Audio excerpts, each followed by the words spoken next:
Today I'm going to take you into the heart of the Peace Region's greatest race, and that is the Emperor's Challenge. The volunteers meet at the bus around 6:15.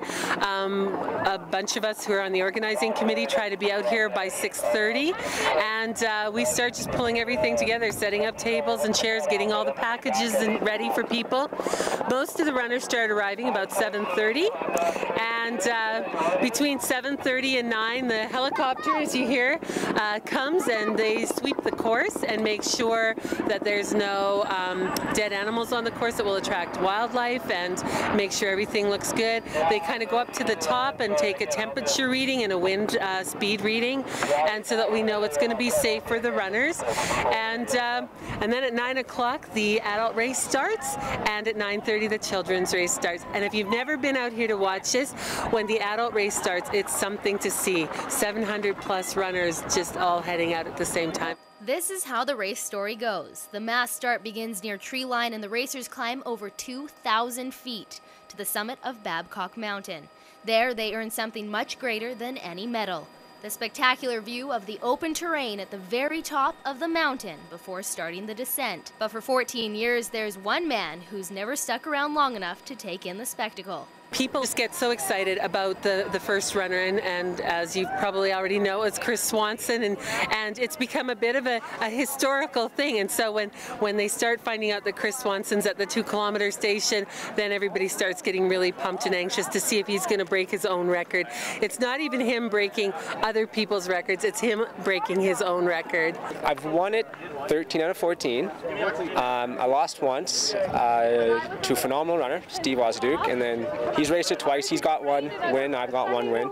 So I'm sure eventually there'll be like he'll be back, and every year I just got to be ready because he'll come back, I'm sure. This year Swanson set the new record finishing time at 1 hour, 22 minutes and 9 seconds.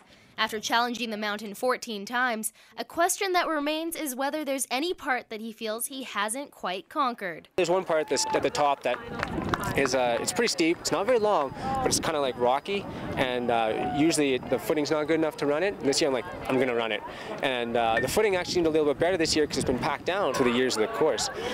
So I ran it. This would have been the first year I ran the whole thing, and then I threw up like 15 minutes before the finish line and stopped. So this would have been the year, but 15 minutes before the end I ended up, stopping. We have an 11-year-old who ran. This is his 3rd year running the 20-kilometer, and he came in and got a gold medal. So that means he ran the 20K in under 2 hours. And we have a 79-year-old who's got a cane, and he did it in just over 3 hours. I mean, fantastic stories of people just getting out there and giving it all they have. I really got kind of emotional. I could have just about shed a tear, and what it wasn't because I finished the thing, it was because the people were there saying, job well done. If I'm physically in good physical condition, I would do it once more, or try it once more, only for one reason: not to break any time, but to do it in my 80th year. We had a young guy who's in grade 9 who came in 2nd place this year. Alexander Nemeth is one of 4 Nemeths on the mountain today. He placed 2nd with a time of 1 hour, 35 minutes and 25 seconds. His motivation, a healthy dose of good old family competition. Yeah, just go out there, see what I can do. Try to beat my dad. No, I think this is good because I want him to be faster than us. We do quite well for our age groups in Victoria for the half marathon and lots of other road races. So the boys need to be faster than us. We'll try and find events where all of us can participate, and this is a great example of one where they have the kids runs, so the kids will be able to participate, and the boys love the challenges. The competitive nature runs strong through the family's bloodlines, right down to the youngest, 11-year-old Simon Nemeth. He set the record time for the kids' 2-kilometer race last year at 9 minutes and 9 seconds, and came back with a vengeance, wanting to beat the clock again this year. 8:43. How do you feel about that? Pretty good, yeah. The Nemeth clan definitely shares a profound passion for running and running together. I live in Vanderhoof, and my parents are runners, like major runners, and we do this Tuesday night running group. When I was younger, we just started doing it, and then, past few years I started to love it myself. Their winning attitudes earned them a 1st place finish in the kids 2K, a 2nd and 4th place finish in the half marathon. Yes, Brian Nemeth was just short of the podium, with a 1 hour, 38 minute, and 41 second finish. Wanda snagged 4th in her division and an impressive 44th overall. I had a fellow from Brazil last year who ran it, and it was his second time running it. He ran it 3 years ago and then ran it again last year. We've had people from Europe and South Africa. We have an American here this year, Ontario, Saskatchewan. It's word of mouth. People who run it love it. It's such a sense of accomplishment. Clearly, there's something more to the race than just the scenery, distance, and strenuous trek. It's got to be the terrain, what they're up against. I mean, the word challenge is what it's all about. It is a challenging race. There are places where people are scrambling up the hill. If you look at the runners that are coming in, a lot of them have injuries, cut knees, turned ankles, you know, cuts on their chin, but they've made it. I do have an advantage having been here before and done the course multiple times. I kind of know where I can kind of push a little bit more. If I get to the top of this hill and I'm fully lactic and tying up, it's okay because there's a downhill. I know that. I know that where the footing is and stuff. But I'm still always surprised. There's always something I'm like, oh, forgot about that, or I don't remember that being there, and stumble. Like, I trip all the time. There is some pretty steep places.